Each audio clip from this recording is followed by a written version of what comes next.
puis leur montage. Mon cale-pied va retrouver sa souplesse d'antan.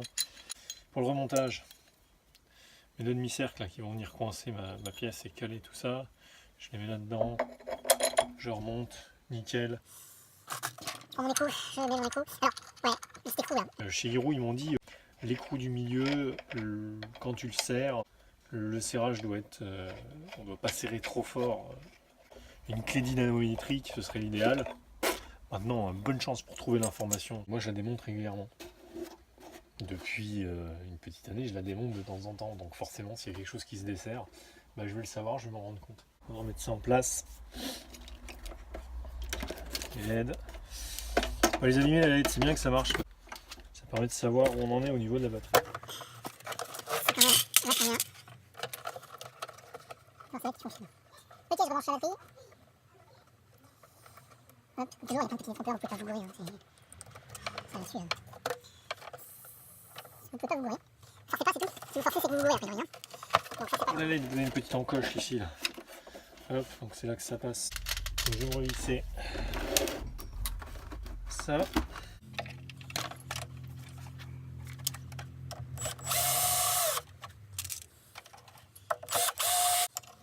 comme ça.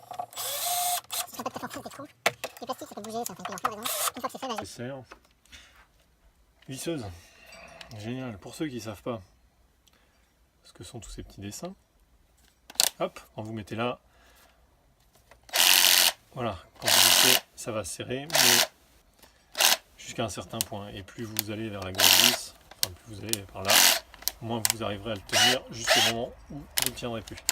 Ça vous sert à quoi? Ça vous évite de tellement forcer que vous allez foirer un pas de vis, un truc en plastique.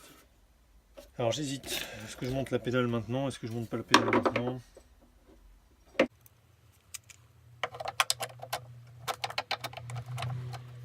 ok.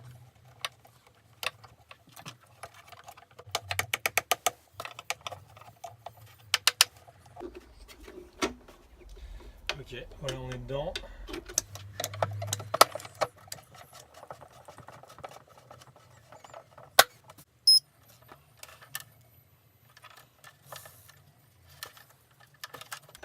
Si vous ne savez pas où est l'avant et l'arrière, bah vous l'allumez. L'avant il est là. Certains vont dire on s'en fout avant-arrière, ça roule pareil, ça roule à la même vitesse dans les deux sens. Oui, pas de problème. C'est que si vous avez ça, quand vous roulez, vous voyez ça, ça change jamais. C'est-à-dire que vous ayez de la batterie ou pas, ça c'est comme ça. Ok. Par contre, ça, vous voyez là, ma batterie elle est chargée. Et au fur et à mesure ça descend et j'arrive dans le rouge. Si vous ne le voyez pas que vous êtes dans le rouge, vous ne savez pas que vous n'avez plus de batterie. Quand vous n'avez plus de batterie, non seulement vous avez moins d'autonomie, mais en plus, la roue elle a un petit peu moins de répondant. Et si vous lui demandez d'un coup un gros effort, pour ceux qui ont déjà essayé, cette roue, quand vous lui demandez trop, ben le moteur se coupe, elle s'arrête. Et vous continuez. Continuez et que la roue s'arrête, ça veut dire que ça prenait un volet quoi. Surtout si c'est un moment où vous lui demandez de l'effort, donc c'est un moment d'accélération. Elle monte gentiment à 20-21 km/h. Bah voilà, essayez de vous mettre à courir, passer de 0 à 20 km/h en courant. Ceux qui y arrivent, chapeau. Pour les autres, ça va faire mal. Ces trucs là, il y en a deux. Ils se superposent, donc vous en avez un qui va en dessous de l'autre. C'est simple, c'est facile. On commence par en bas, hein, ça vous garantit bien. Et par en haut. Voilà. J'ai dit de monter celui-là en premier, regardez. Voilà.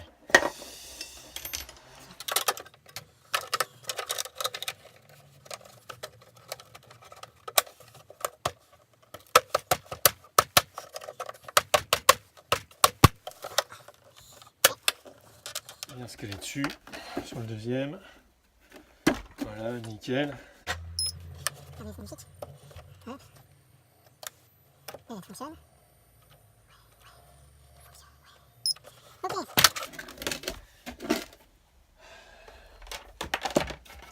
Dernière étape, le cache.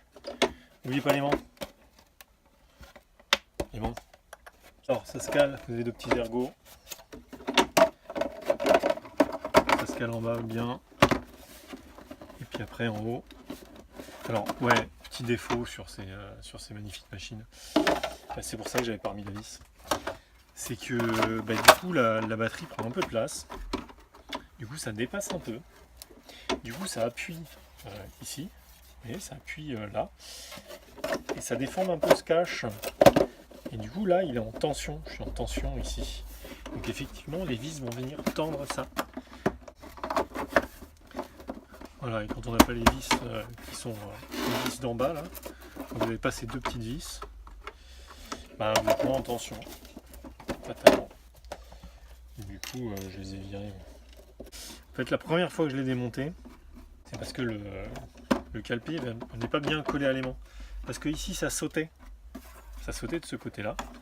C'est la partie plastique sautait.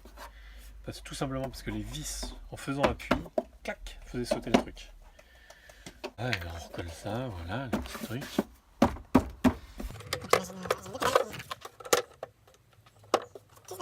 Voilà. On va aller faire un petit tour histoire d'être. Ah, pardon. Ok. Faites attention. Moi, j'ai pas remis la deuxième vis, là, le deuxième écrou, parce que je vais mettre le trolley.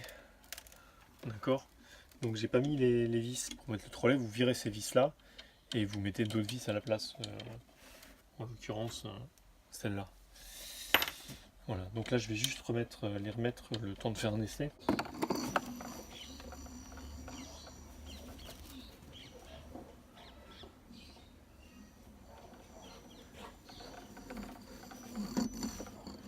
Voilà. Nickel chrome, ça fonctionne normalement. Et je mets deux clapets. Nickel. Voilà.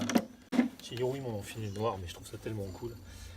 Voilà, c'est la première roue kicker. Avec hop, un côté noir, un côté rouge.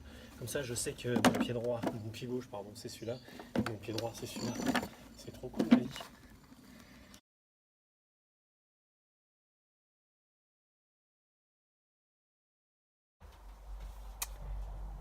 Ces 4 outils suffisent pour démonter la roue,